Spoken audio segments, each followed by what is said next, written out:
All right, so who doesn't like a little bit of efficiency? I'm going to kill not one or two, but three birds with a stone here. First of all, I'm going to show you how super easy it is to create closed captions in Adobe Premiere. Second of all, I'll explain by showing you why not adding closed captions to your videos is really a crappy experience for people. And by the way, it is also a crappy experience for Google. They're not going to index your video as well as they would with closed captions. And then third of all,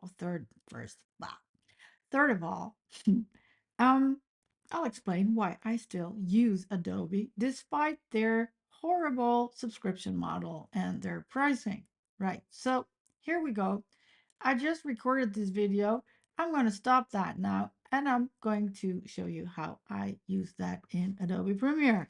Right, so I've exported this from ScreenFlow and I'm going to Adobe Premiere where I have set the whole shebang through Windows, Workspaces to Captions and Graphics.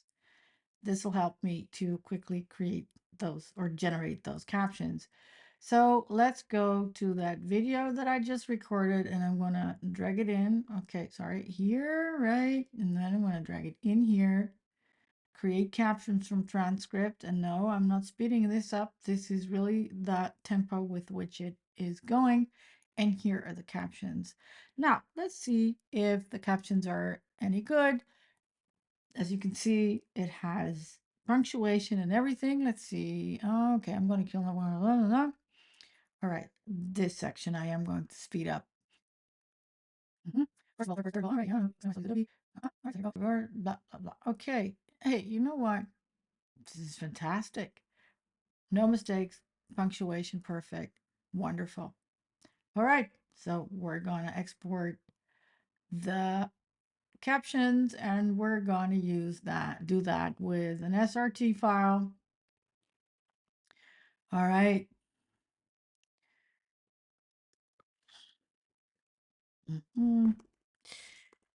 Okay, let's call this caption fun so I can easily find it.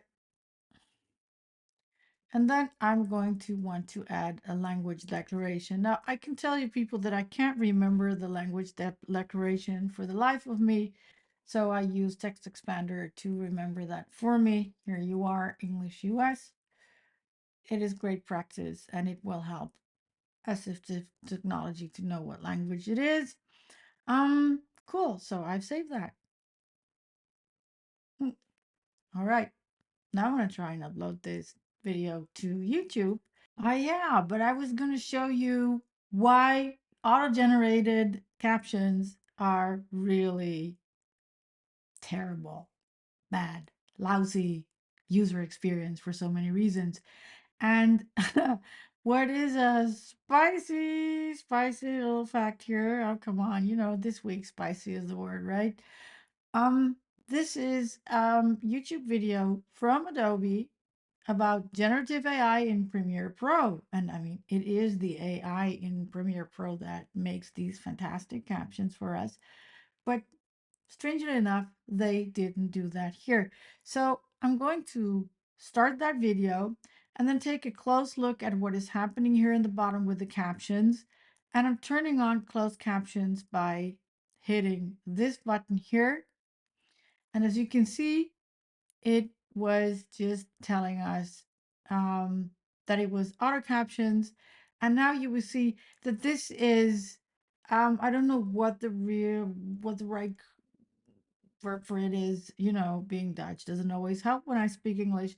It's like prejudice design or something, because here you see that the closed captions, first, they appear word by word. Well, first of all, this is not my reading speed.